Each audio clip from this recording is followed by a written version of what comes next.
So, hi everybody. This is MX Sharma. I go by the pronouns they and them, and I am a human rights youth activist, a TEDx speaker, and an educator. And I work in the intersection of human rights, education, as well as mental health now. And I'm super glad to be here now that we are also talking about family, and not just family of blood, but family of choice. And we'll be talking about how inclusion actually begins at home. And if we want to create a change, create a revolution, then I think it starts from home and creating a change there and then moving forward. Uh, and so first of all, I hope that everybody is doing fine, taking care of their mental health, keeping their vibes high in such weird situations. But I hope that everybody is doing well. Also, people who are going to see this at their own homes, at their own offices, I hope they're doing well. So, talking about why are we here? We are going to talk about family, something that is very close to my heart, which has transformed me, which has helped me, which has supported me in my journey. And now, with so many revolutions taking place around the world, now it's not just about being in our own shells. It's also about talking about things that matter, bringing taboo conversations on the dining table and talking about who we are, talking about our sexualities, our gender. And this is why we are here. And we have two incredible people on the panel, one of them who I know personally, and the other who I really, really want to know more about. Nilakshi Auntie, I'll want you to introduce yourself first, and then Chitraji could follow. Okay. Hi, everyone. A very, very good day to you. I wish everyone health and happiness. This being a sort of a period in which the festive season is ushered in. So wishing everyone happy festivities now and in future. And we hope that good times come around, and we'll have to make them good anyway. So here saying a very warm hello to you. I am a parent of an LGBT person. That is my very beautiful daughter 𝗏𝗀𝗀𝗀𝗀 is bisexual. She is, below 30, and I am a 60-year-old. I have recently retired from my job. I was head of Department of English in a suburban college in Mumbai. And I used to teach English, and the college was a place I identified myself heavily with, and it has indeed shaped me as a person. And even as a parent of LGBTQIA person, I came out to the world in the college. Okay, so I definitely feel that it's a very, very important place for me. It was like a second home. And today we will be talking about the home, of course, but then I keep referring to the college as my home as well.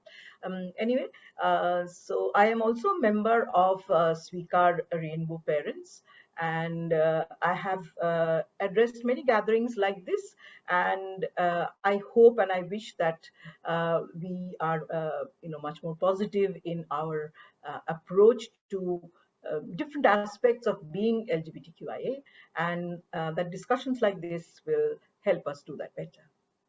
I go by the pronouns she and her. Thank you, Nilakshi Auntie. Chitraji, you could go forward with it. Hi everyone, and thank you for having me here. And my name is Chitra. My pronouns are she and her, and I am a mother to a child who's currently in preschool.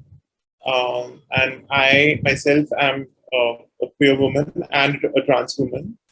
So trans lesbian. I mean, that's not the term. And I came out about 6.5 to 7 years ago.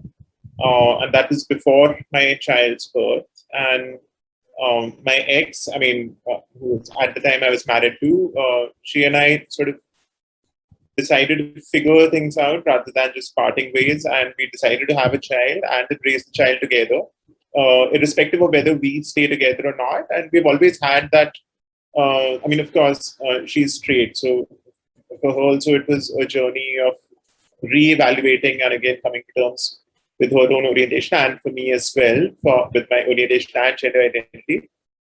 But we've always had this trust in each other as parents, and even if we live apart, etc., but always ensure that we are on the same page as far as the child is concerned. And we timed it in such a way that by the time the child was born, I mean, she's always seen us as two mothers. And now actually I'm in a relationship with a cis lesbian woman. And so she has three mothers basically. And for many years, we were sort of not so open about our story. The child was very small. We were all sort of busy with our professional lives and so on. And I was doing a few talks here and there. But finally, earlier this year, we started a page where, it's on Instagram and Twitter. It's 𝗬𝗀𝗀𝗀, FamALLY, where we started off because our child says all kinds of funny things, and we just wanted to, have some kind of an outlet for that. But then, of course, it's also become a space where we talk about our journeys in many other ways. I mean, what has it been like when, we travel with the child? How do strangers sort of ask us questions? Okay, where is the other parent? Or, whose child is it? And so on and so forth, and how we deal with those things. And we've also realized how much,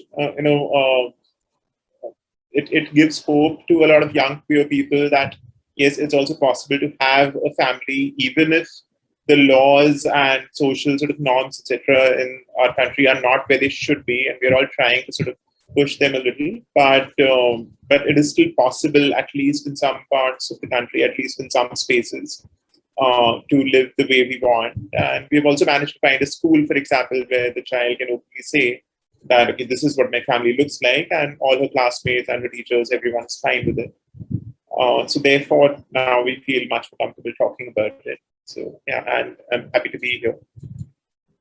Thank you, Chitra ji, and thank you, Nilakshi Aunty, for such beautiful introductions. I've known Nilakshi Auntie's story, and it has always inspired me, and 𝗏𝗏𝗀𝗀𝗀 has been and support before I came out and even after I came out. And it's incredible to know Chitra ji's story, because it's one of its sort. And honestly, I've myself as a lesbian queer person have faced an issue where my dreams were not considered valid. And a lot of times I would just shun my dreams just because I identify as queer. And your story gives me that hope. And I hope that, even I can form that kind of family and have a different dynamic and still be okay with it. And, I want my children also to be okay with it and say proudly that I have two mothers, and I'm lucky in a sort. So moving forward, it's an honor to, be here. And the entire topic really warms my heart because, for me, coming out was very important. Not just, not for any reason, just for the fact that it was a time when I knew that I had to get out of the closet and not be in that kind of suffocation. And I deserve that kind of life where I would breathe free, I would be open about my identity, and also be a part of a much larger revolution, which was about loving yourself. And for me, at that point of time, it was very important. And my parents have been incredible support. And I always quote what my mother said when I came out, which was, I don't care if you're queer, I don't care if you're gender fluid, I just care that you're, going out into a good human being who spreads love, who spreads happiness. And that is what's important. Our identities are just one part of who we are in totality. So, so moving forward, Nilakshi Aunty, I know you have talked about your story so many times at many panels, but once more, for people who are going to be new, I want to know what was the essence of, I'm not asking you about your entire coming out story, but what was the essence of 𝗏𝗏𝗀𝗀𝗀 coming out to you, and you perhaps going into a closet, going into a sort of feeling of a closet and then coming out to new people? How was that journey for you? The thing that disturbed me most was that 𝗏𝗏𝗀𝗀𝗀𝗀 was not coming out to me. Okay, so that was the thing that, I could sense that things were going on. I could understand that there was a relationship blossoming right under my eyes, and yet she was not able to tell me. Okay, so that is something which really bothered me. So when I told, so luckily Ria and Chitra, I was already seeing a counselor for other reasons at that time. Okay, so when I opened up to her, she was the one who guided me. So I did not really make any blunders immediately by pressurizing my child to come out to me when she was not ready, you know. So I had to wait. And that was one of the most incredible lessons for me in life, that, you know, sometimes a mother has to wait for a child, you know, to open up to her. She has to give her that space, that time. She has to make it, you know, right first for her to be able to tell her anything at all. And also I learned much later, as you know, I spent more time with the community. I learned much later that it takes a long time for a young adult or an adolescent to realize that she is queer, or you know, they are queer. So it really, they have to let that sit on them, you know, very nicely, adopt that identity first, unchallenged and completely wholeheartedly. That takes a very long time for some people. And probably this is what happened to Koninika. Another thing that many young adults will realize when they are studying away from home is that she was studying away from home at that time, you know. So her relationship blossomed here in India, and then she left the country and she started living in the UK. And you know, Pakka British being Pakka British, it is not, I'm sorry, I'm making this kind of a comment, but then it is not really one of the most, you know, hospitable places for you to open up even to your relatives who are now British. Okay, so even if she would have sought their help, I mean, I have a whole bunch of relatives there, they gave her a lot of help, etc. But I could never ask them that, can you help me with my daughter? You see, so there was something which would have happened here was not very easy for Koninika or my relatives to manage or maneuver from that end. If we were in India, it would have been a different question. But once they were in the UK and living and working there as medical professionals, they thought that they were bounded by some kind of a code of conduct where, you know, they could not really, you know, divulge anything about Koninika to me. Okay, so I didn't go that way. I couldn't go that way. So I knew, I had the comfort of knowing that there are so many relatives of mine who are in the medical profession, nearer her age, my nephews and nieces, okay, even their spouses. So I felt safe in that way. But, you know, it still was a challenge because an Indian mother is an Indian mother. After all, she must know everything, you know. So, you know, I wanted to know everything. I wanted to know what was wrong with her. I wanted to meddle in her life. I wanted to offer help from the counselor in India. Will you do that? I will pay for it. Go ahead, please take help, and all of that. So I was worried about the psychological health of my daughter, Ria, and that was something which really disturbed me in this entire coming up journey. So that was the thing. See, because I already had counseling from day one here in India. So I didn't have much of a bother accepting this. Plus, I am a teacher of English, okay, a sort of a feminist and, you know, a reader of gender, a student of gender still. And I had no qualms about accepting her as who she was. I didn't know she was bisexual then. I only knew, probably she also didn't know. I only thought of her as a lesbian. But then, you know, I was an admirer of Virginia Woolf, and what are we talking about? I mean, there's Vita Sackville West and Virginia Woolf all over my psyche, so that is not a problem. The problem was, why wasn't she able to talk to me? That was the problem. Okay, what is there that is driving her away from me? When will she talk to me? Is she in distress? Okay, is she psychologically finding herself isolated? Is that country very inhospitable towards you know, people like her, you know, who are from India? Okay, fine, they're open towards LGBTQIA, but then are they racist in this approach or what? I mean, I had all kinds of fears going on in my mind. So that was my, you know, coming out, real anxiety of the coming out. The coming out was very easy. I just turned to an audience of 250, 300, and I said that I am the mother of a bisexual daughter, and my elder daughter helped me, you know, understand more about it. That was not a big thing. I'm a teacher. I can say anything anyway. Okay. But the thing is, I was really worried, Ria. I was really worried. I felt that my daughter was alone. That's basically it. that's the beauty of motherhood, and we'll also get to know about Chitra's experience of motherhood, right? And before that, I'd like to know from Nilakshi Auntie, uh, for the generation to come, right? We want queer children to be okay, to feel comfortable talking about themselves to their parents or to their counselors. What do you think could have made things better? Maybe societal wise or family wise, for Konanika to be more comfortable coming out about themselves to you. Yeah, see, Konika herself has, confessed to me that, I was the person who often would have, made fun of people from the third gender, or made jokes and digs at people who looked effeminate if they were boys, or used terms like tomboy, etc., for girls who were not quite girly, etc. So she says that she herself, had grave doubts that, okay, this is just a passing thing. No, it's not happening to me. It couldn't be. Yeah, it's just that I like this person, and I could be more than that. So she was in denial, and that is because of societal pressure.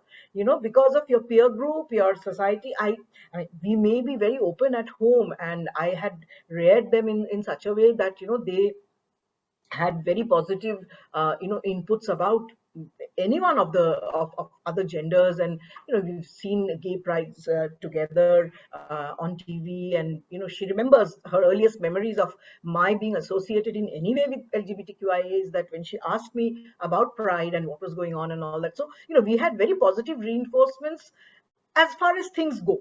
But overall, Ria, it was not a very hospitable experience for her, I'm sure. So that makes it difficult. I think that's the condition of LGBT and queer individuals all around the world. Now we talk about, when I was younger, I would think, okay, I'll just leave India, I'll go to another country and sab kuch theek ho jayega and stuff like that.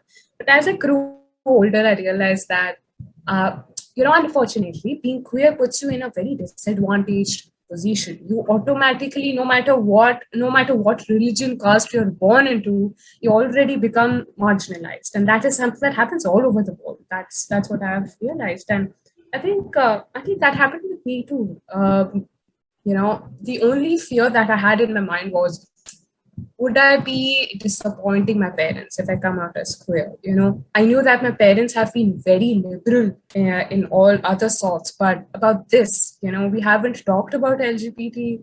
We don't know about LGBT. What would their reaction will be? And I think, I got family support immediately. So it was not about what kind of environment my family had made. It was it was primarily about the societal environment, the milieu that I was born with. So, talking about motherhood, uh, Chitraji, what has your experience been of motherhood in general? How have you enjoyed motherhood as a concept? Yeah. So, yeah, first of all, I think, even when we use some of the terms and, the language that I've sort of come across from, people who are well-meaning, who are, trying to be allies, but like people who have sort of, curious questions, etc. That, so if you use terms like, okay, who's the real mother, right? So, this whole concept of what is real, right? Or who is the biological mother, right? So, both of us are her biological parents, right? And now she has three moms, as I said, but two of us are her biological parents, and both of us are women, and therefore she has two biological moms. But if we want to specify, what they're trying to come at is, one of us is the gestational mother, the other one is the non-gestational mother. So you have to be very precise in your terms in what you're trying to ask. But of course, a lot of these things we don't think through. We have a certain notion that this is what womanhood is like, this is what men are like, this is what motherhood is like, this is what fatherhood is like. But those get questioned, when we're talking about queer lives, trans lives, and so on. And even if people say that, okay, all of this is new to them, but we have had, for decades, for centuries, we have always seen cases where someone adopts a child, right? And they are considered parents as much, and with as valid experiences as someone who gives birth.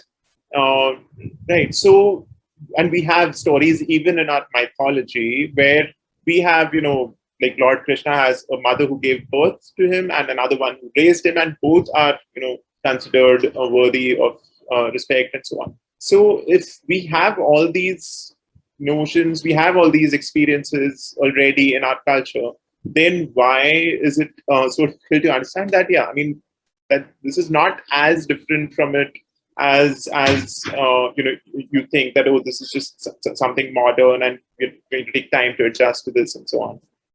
But broadly, I would say that we have still been very fortunate to, and obviously class privilege plays a huge role in it. Staying in a place like Mumbai plays a huge role in being able to find, a friend circle, a school, etc., an environment where we can still be safe most of the time. And yeah, I mean, the sort of questions that I mentioned, it's just isolated incidents where, for example, if you're taking a flight together, then someone will just look at our names on the tickets and so on, and then ask, okay, which one is the mother? Or at immigration, they'll ask, okay, where's the other parent? And then we try to tell them, explain to them what the situation is, and then they look at us like we've come from Mars or something. So there are a few such examples, but I think beyond a point, people realize, and it's not like they need a lot of, huge awareness sessions and a lot of gyan, etc. But just generally, everyone has some kind of empathy for another person when they see that we're just another family who's raising a child. I mean, at the end of the day, that's what it is. Then people across all kinds of backgrounds, all kinds of awareness levels, education levels, etc., are able to empathize. And those who don't want to will not, no matter how much we try to, make, because then it's not just a question of awareness. Bigotry is not because of lack of awareness. It's because there's something else going, different, which is causing that bigotry. And so we have also learned not to sort of worry too much about bigots, not to sort of engage with them beyond a point. But where people are unaware, where people are on the fence, or people just don't know, then knowing a kind of experience like this, obviously, just helps them be aware that, yes, there are all these possibilities. There are different kinds of families, right? And I mean, I mentioned the school earlier. So a lot of the stories, the books, etc., that children use, we have all these examples that, my father is going to go to work, my mother is going to cook in the kitchen, and this and that. And a lot of parents nowadays and a lot of teachers themselves are questioning that and are questioning why these stories and these books are written this way, and are themselves going out and building curricula with books which don't stick to these stereotypical norms, right? So when we are thinking on those lines, we're also saying that we should not restrict our children in any way, have them be able to play with anything, wear whatever they want, so whether it's clothes, books, toys, anything, all of those options should be open to them.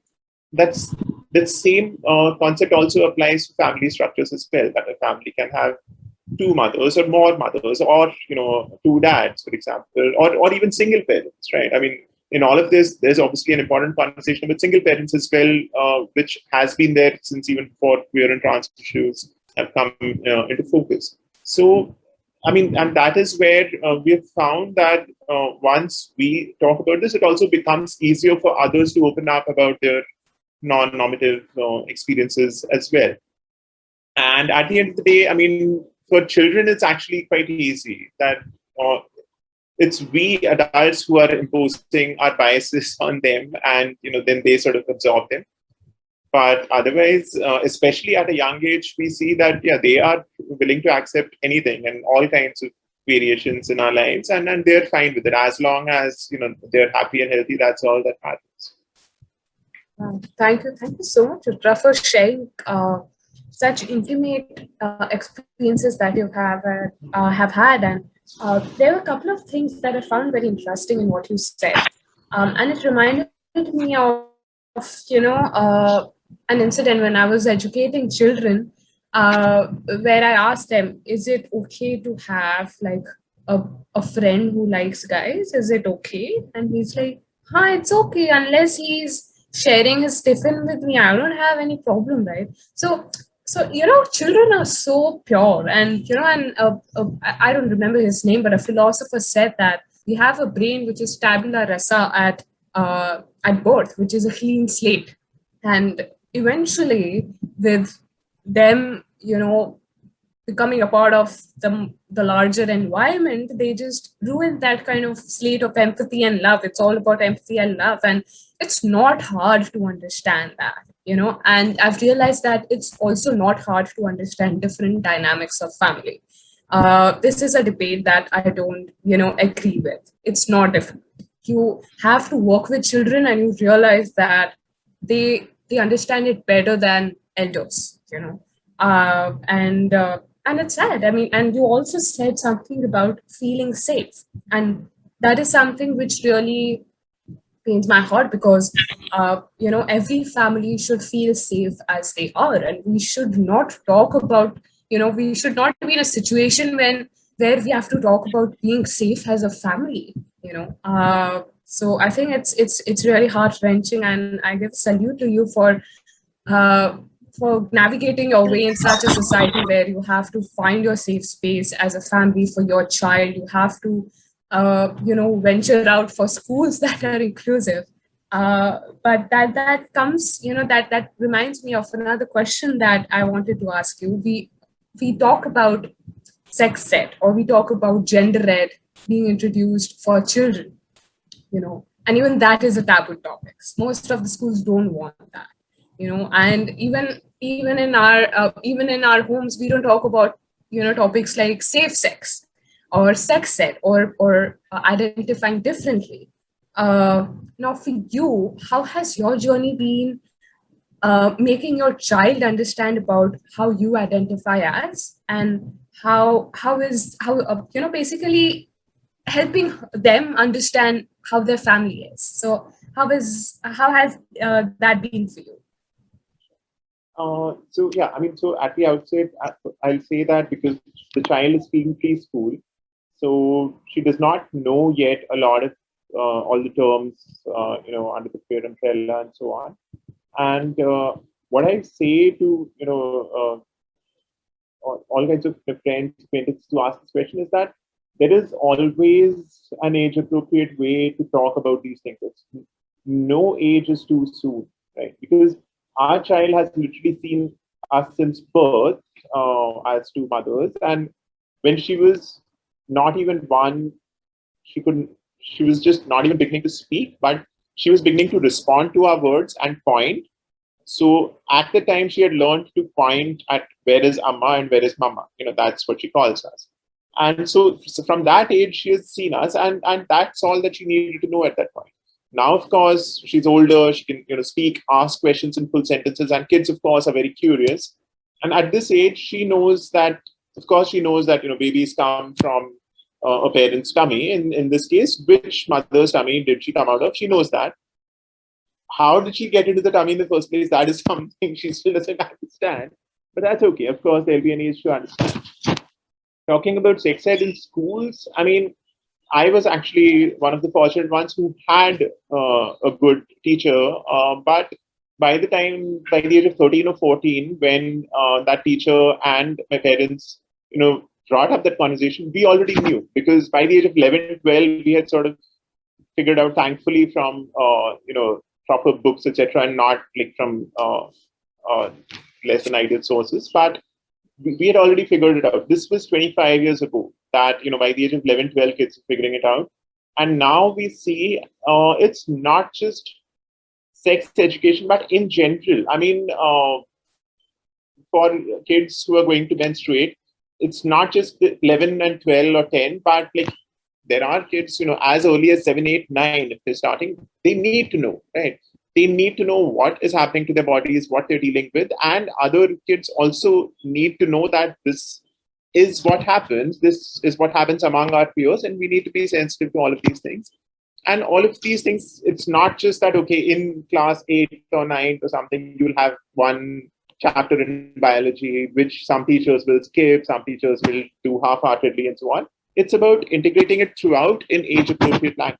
So I can see that in my child's class, these are preschool kids who already know that, yes, there are families which have 2 moms, there are families which could have 2 dads and so on. And that's all they need to know at this point. So there are always age-appropriate ways to explain all this. And as I said, kids are curious. If we don't have these conversations with them, that curiosity will be expressed in some other way, right? So I'll give you an example. My partner and I, we were, I don't want to name exactly where we were, but we came across a child about 9-10 years of age. He just comes up and asks us, are you from India or from another country? So we thought, okay, I mean, this is not the first time we've heard this, and my partner is from the Northeast, so I can understand that both of us have faced this question at some point. Then my partner has like short hair, etc. So he asked, are you a boy or girl? And I'm like, okay, that's not appropriate height. But again, I mean, you can sort of see where, I mean, when adults ask this all the time, but it's okay. And then the child asks, what caste are you from? And I'm like, okay, so this shows that if the parents are not having these, inclusive kind of conversations, they're probably having other conversations instead. They're having conversations about caste, about their own family, about acquaintances, etc. And a 9-10-year-old is obviously picking this up and then just bluntly asking these questions to strangers. So yeah, it's exactly as you said. Children start off as clean slates, and it depends on us what we put on those slates. One way or another, something will be there on those slates soon enough. And if we don't, have all these conversations about inclusion, about all kinds of families, etc., they'll learn bigotry instead from different sources, even if not from us, but from their friends, from somewhere else. And so it's important for them to know. And it's also a challenge because we see even now that, so many of the stories, so many of the Disney stories, for example, the movies, etc., that our child likes, it's all, okay, there's a prince, there's a princess, and a very conventional kind of, so we also try to make an effort that, okay, she watches some of the newer princess movies, which have, like, the stories are, I mean, the female character is written in a very different way. It's a stronger sort of character. It's not just someone who's, in a very conventional setting.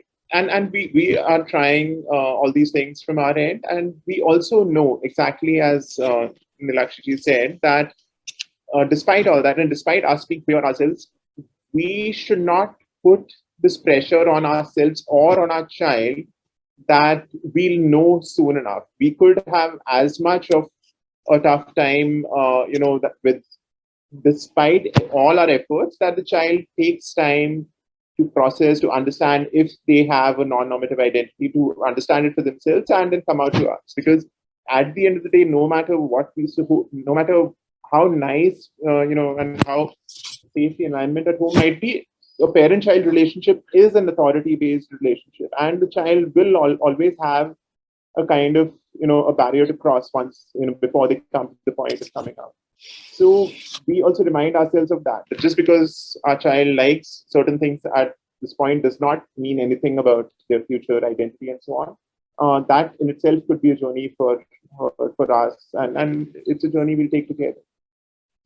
Wow. So, it's kind of a paradox where we are okay talking about religion. We are okay talking about the fact that there can be many castes, there can be many religions around you. There can be friends who are from a different caste, from a different religion, but we don't really talk about things like, okay, there might be friends who might identify differently from a sexuality point of view or from a gender point of view. And we often might say that, these are things which are Western, we don't talk about it in our country.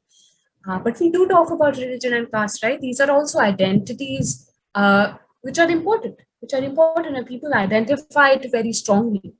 Now, being queer is also an identity that people have to live with their entire life. And, it's very important to know, it's important to be sensitive. And, the entire debate about it being Western is sad because queer people exist everywhere.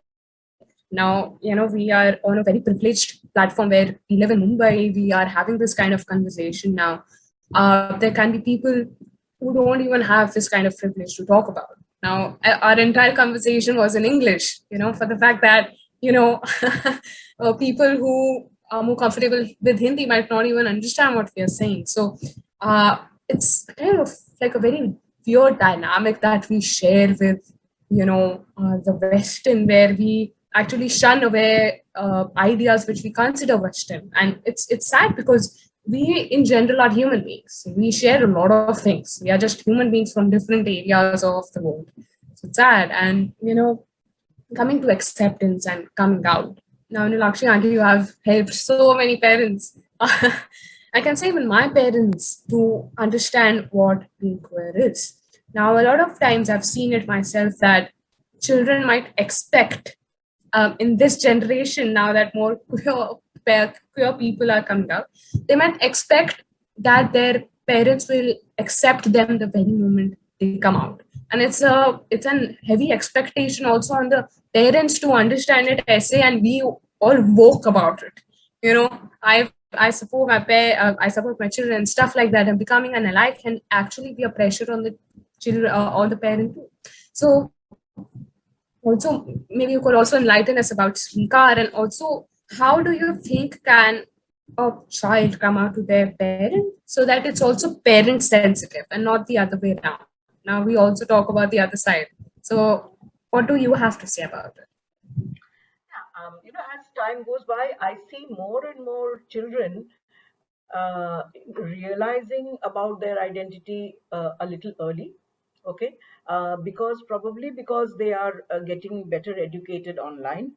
Okay, so I don't think that this is coming from the parents as yet, but they definitely are getting better educated themselves and realizing that they need to learn about the whole thing. They need to learn about many different aspects of being who they are or wanting to be who they are before they share things with their parents. So when a child comes to me nowadays online, when they come, I'm the one, back-ending the messenger, service on our Facebook page. So when they open up to us and say that we need help, our parents need help, etc., they've already done a lot of homework. Okay, so they do a lot of study, they do a lot of things, they try to share things, but there is no really perfect way or a formula by which you can come out to your parents. So it all depends on different individuals and different families and different parents within the family. The mother, very often the father is very proactive and supportive and the mother goes into a shell. Okay, unlike what most people might be believing, it's not like this, that it's uniform for both the parents. But generally, if the father takes a lead and supports, the mother follows suit. But then one has to work on the mother for some time, explaining all the details, because she assumes that she must follow her husband. Yet in her mind, there are many cobwebs which she has not cleaned up. Okay, because she didn't have the time or the articulation, the empowerment at home to realize that she had to do that herself, that she needed certain types of understanding.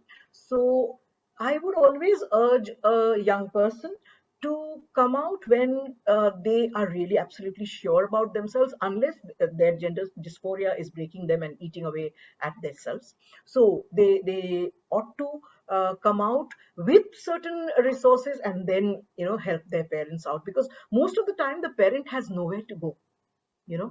They have nowhere to go, especially if they are not very open or they belong not to a very open family, and maybe years of what you call sanskar and tradition and all of that has bound them into a certain quietness about their private problems, and not to go and approach a counselor, not to approach anyone with their problems. They must solve their problems themselves.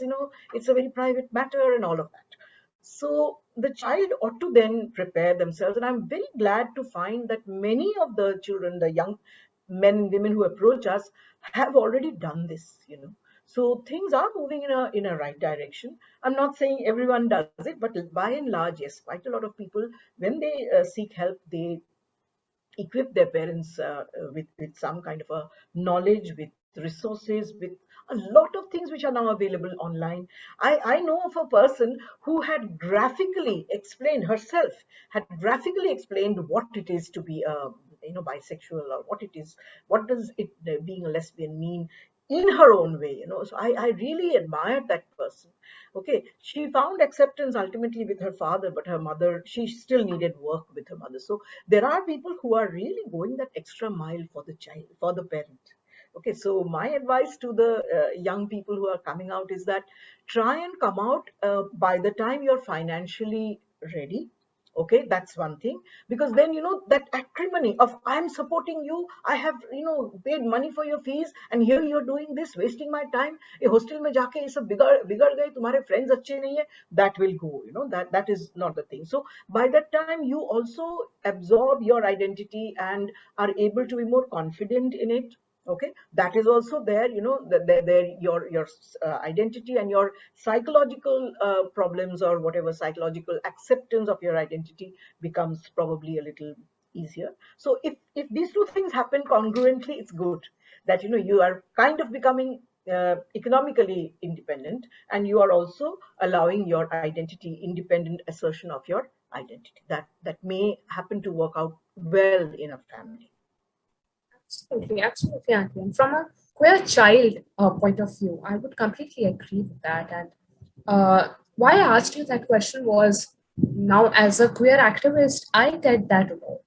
That children would just say, no, they didn't accept me, they don't understand me. And when I talk to the parents, they are actually doing a lot of effort from their side. But there's this unfair kind of expectation also from this point of view, because they might see me and they might see my family, but I share a very different dynamic with them. I've had privilege to be aware about this. My family had the privilege to be aware about it. Now living in different dynamics, you can't expect your parent to know it just when you come out and use the right kind of pronouns. I mean, for me, my mother still uses she, her a lot of times, but I've given her that space to learn, to be okay with it, to be okay with making mistakes initially. But she knows the importance of using it with other people also. So while I might have that dynamic with her, I would not expect her to use the wrong pronouns for any other person. That's something that's very clear between both of us, So I think that kind of conversation needs to be there, between queer children and their parents, that, this is my experience and this is what I expect from you. This is the kind of support that I expect from you.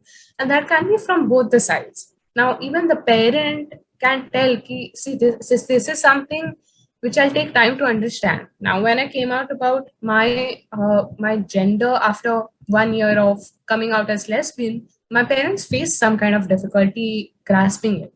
They were like, do you identify trans? Do you want to undergo surgery? Or what is it like being fluid? I came out as gender fluid. Now, I think that kind of conversation needs to be there. I want to go back to what you said, Nilakshi Auntie, about therapy and about counseling. Now, you have undergone yourself therapy and help. Now, a lot of people might feel it's not okay to seek help from somebody else. And mental health is a taboo. I'll personally want to, put forward this topic and ask you, how has your experience been with therapy? And has it helped you as a parent of a queer child to navigate your way in that journey? I would have completely been at a loss at that point in life, because see, Ria, I have asserted this many, many times to queer communities, that when a parent is being told about the child's identity, etc., that's just one of the problems that he or she is facing.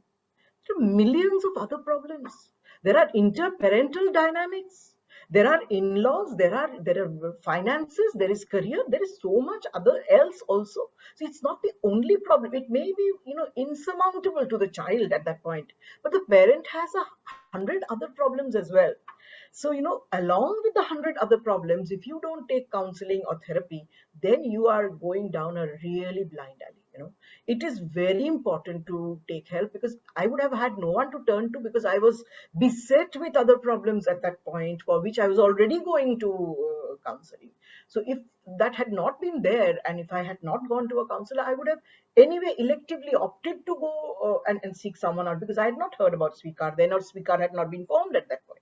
Okay, so where would I have gone? I didn't know a parent of a child with non-normative sexuality. I would not have gone to anyone because I didn't know anyone. Okay, so it is very important to open up and seek help. No shame, nothing, no inhibition, nothing.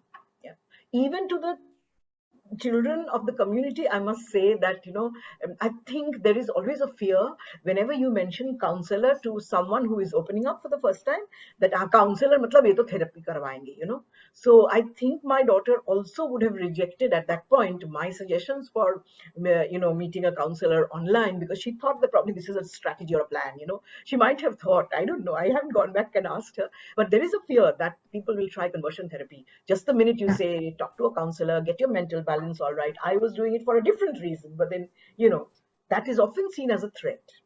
Absolutely. Now, I want to make it clear here that, for people who would be listening to this, that yes, conversion therapy exists, but at the other hand, I am a to-be counselor, a psychologist, soon to be, and I want to make it very clear that, see, counseling is not just about figuring out your way or dealing with the disorders that you might have. It's also about transforming yourself and navigating your way into in a world which is in itself very discriminatory. Now, you might not have any anxiety problems, depression problems, anything of any sort, but to just seek therapy is to transform as a person, and it's for everybody. It's for everybody. You might not be queer, you might not be trans, you might not be anything else, you might not be facing any psychological disorder or a problem, but you can still take therapy, and it's absolutely okay. Talking about conversion therapy, how you can avoid it is also seek help of queer affirmative therapists. Now, you can, whenever you're approaching a counselor or a psychologist, you can always see whether they are trained in maybe being queer affirmative, or have they worked with queer people before. Because I understand that when they are not aware about queer lives, the fact is we live different lives and we have different problems than cisgender heterosexual people. And you need to have that kind of knowledge to help us in a way. So perhaps you can see that before you seek help. You can talk to them beforehand, or LinkedIn is a beautiful platform now, and that is how I've also found my counselor. So you can do that, and I think that's about it. And on an ending note, I would like to ask both of you, what do you expect from the world? And also from a family point of view, what do you expect from the world, and what's the kind of change that you want to see to make the world a better place for all of us? So Nilakshi auntie, you can go ahead, and Chitra, you can follow. Yeah. Just to add to what you were saying earlier, sorry to go back a little bit, about seeking help. As I introduced myself earlier to you informally, and I told you that my mother is facing certain problems. She's very old. She's got mild cognitive problems. I have already sought help for this, to know how I can better care for her. Though it's not certified that she has got dementia or whatever. I don't even know. She's undergoing tests still. But right in the beginning, I just want to, fortify myself and understand better. So I have already sought, help from counselors regarding this. So, it's not as if, you need a very complicated problem to approach a counselor. As you were saying, it can help support you in all your actions, in all aspects of life.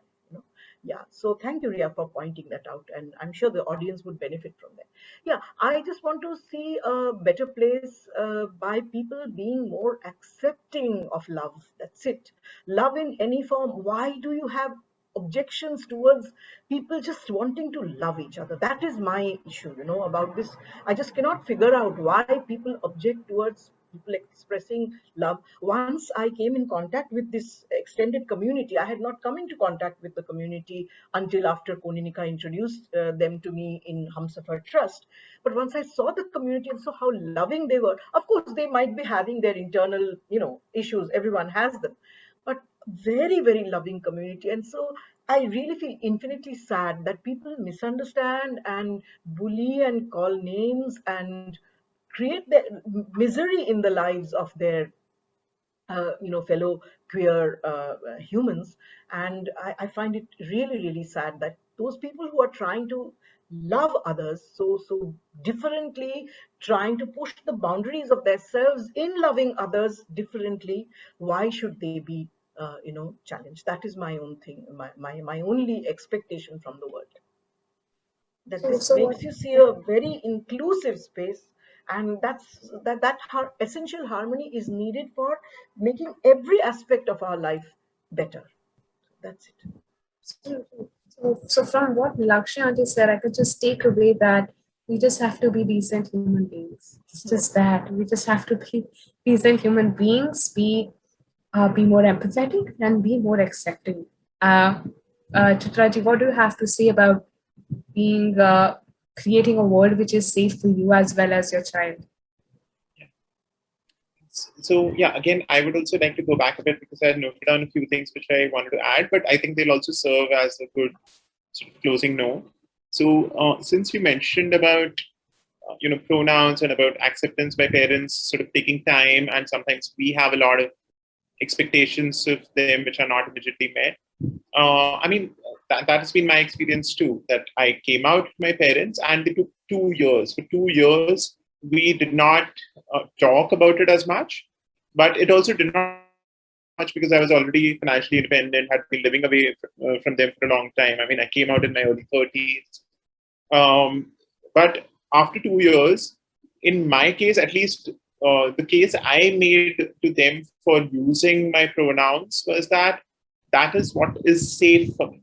Now that strangers are calling me ma'am all the time, etc., I think I'll have to sort of come out to known people, and among unknown people, I'll just have to sort of present as a woman. And then it'll be good if they use the right pronouns, because if they misgender me, then they're putting me and the child, who was at that time just a baby in my arms, they're putting us at risk. So that was the case I made. And of course, it shouldn't need to, you shouldn't need to make such a dire case. They should be able to accept. But of course, it takes time. But then my mother, soon after that, I mean, she started referring to me as her daughter. And I also realized that on her own, she had just done that mental exercise of all our memories of even me as a child, everything that we would talk about even from before my transition, she would talk about it as if she'd always had a daughter, right? And cognitively, that's sort of easier for her as well as for me. I talk as, I use she and her for myself for anything even before my transition, etc. And so does she. So that's one thing. And as I said, it took time. So for any sort of, any people who are in that situation where they're expecting a lot from their parents, I think, we can sort of be a little more patient with them. And what I noticed very recently, she was helping, by talking to another parent whose child was in a sort of situation similar to mine.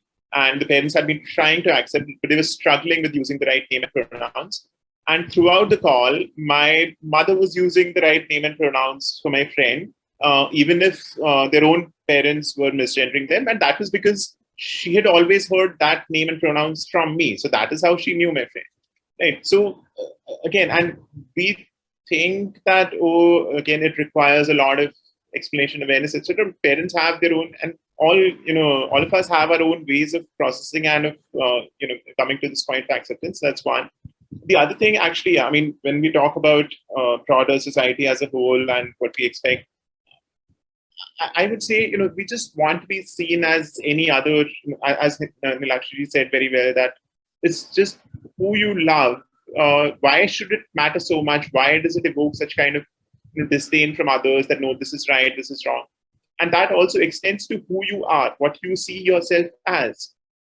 And to make a very sort of cheeky comparison, I mean, when we talk about what is Western, what is Indian, what is natural, what is unnatural, and what is in our culture, our sanskar, etc., a lot of us who are talking about our sanskar, about Indianness and so on, are still comfortable using Western technology when it suits us, Western medicine when it suits us, right? A lot of, the medication that I am on was originally invented for different purposes, for use by cisgender people. And there are other kinds of lifelong medication which people take to control other conditions from the age of 40, 50, 60 onwards, or even earlier. So if you're going to call me, not real for whatever I'm doing, would you call anyone else who is taking these medications also? If you are popping a paracetamol for your fever, are you saying that now your body is not real? Because these medicines did not exist 100 years ago, right? And then people would just pass away much sooner because of all kinds of things. So are all of us not real now for those reasons? How is it natural to sit in a metal box and fly in the air? I mean, why is that natural and why is what we are doing unnatural? So even this whole question of what is natural, what is real, we have to ask ourselves all of these things, that where is all this coming from and why are we imposing all these norms on ourselves and on others in the first place?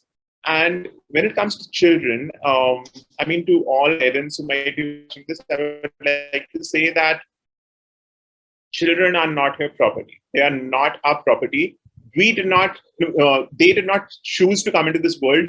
We brought them into this world. It is our responsibility to take care of them. What our parents did for us, we are paying it forward by taking care of our children. That does not give us any right over their life choices. Our parents should not have or did not have a right over our life choices. If they did, if they traumatized you, that is not for you to pass on the trauma to your child. Please stop that and realize that our child might come up and do things which we may not agree with, but as long as they're safe and happy and healthy, that is what we should be worrying about. And they will have their own career choices, their own life choices, whatever it is. We do not get the right to dictate all of those just because we took care of them for 18 years, 20 years, whatever the case may be. Right? Because that was our responsibility anyway. And what they do with their life is their right. These are two different things. We do not get the right to emotionally blackmail them by saying that, oh, I did so much for you and this is how you're repaying me. I'm sorry, but that's really, really the worst thing that someone can do as a parent. And I understand that, obviously, it's difficult. A lot of us have been conditioned in those ways, but we need to get out of those at some point. And we are seeing a world where a lot of my friends are telling me that, who have older kids, who have teenagers or kids in early 20s, etc., who are saying that the children are much more aware. They're seeing a very different world. They're seeing a very different level of representation. All these questions about media, about jokes, about questioning someone's transphobia, homophobia, etc. The children are growing up in a far more different world than we did, and they are far more accepting, and they're pushing their parents to be far more accepting.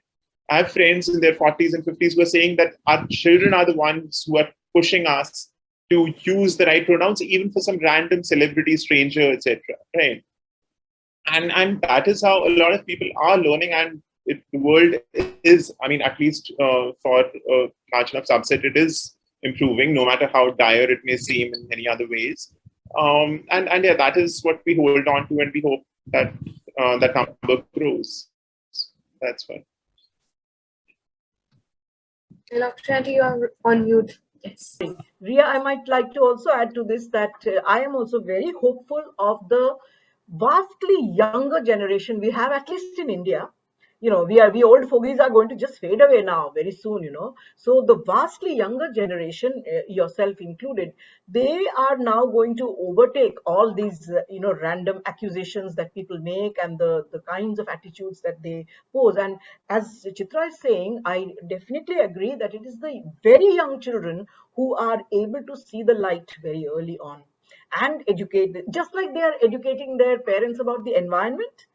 Just take that very random comparison. Similarly, this has happened for the past, I think, 15, 20 years when EVS was started as a, as a compulsory course. Yeah. So just like that, if when gender education is made compulsory and delivered well, then probably, this will also definitely turn things around. Yeah, I have great hopes. I really have high hopes. I mean, hope is what keeps us going, right? I mean, we have hope for a better world. And I do see that, more people are talking about it, more parents are talking about it. And I think, the entire topic of the conversation was FamALLY, which I loved. The play of the words was beautiful. And I like it, how families are becoming, families of just cishet people also are becoming allies to all of us. And I feel that is the way forward. And we'll be talking more about it. And unfortunately, we always have time limit to such group discussions, and I don't like it. But thank you so much for being here. And this was one of my first panels where I've moderated a session. So this session would be very rememberable. And I've taken away so much from the conversation I and Nilakshi auntie have had. Many other panel discussions which we have shared, but there's everything. Every time there's something more to learn from her. And Chitra ji, I hope to meet you. And it's so beautiful to see your family flourish, and I hope for the best for you. And yeah, hoping for a better world, and seeing more people come forward and talk about this, and being cognizant also of our privileges and making good use of it. I think that is the way forward. And thank you so much for being part of this panel. And I personally am honored to be a part of this. So thank you. It was lovely being moderated by you. And welcome, Chitra, to my range of acquaintances from the community. Really warm welcome into my heart. And a lot of love to you, your daughter, and your two partners. Yeah. Yeah, thank you. Thank you so much, Riya, and thank you, Nilakshi. It was really nice talking. Lovely. Thank you very much.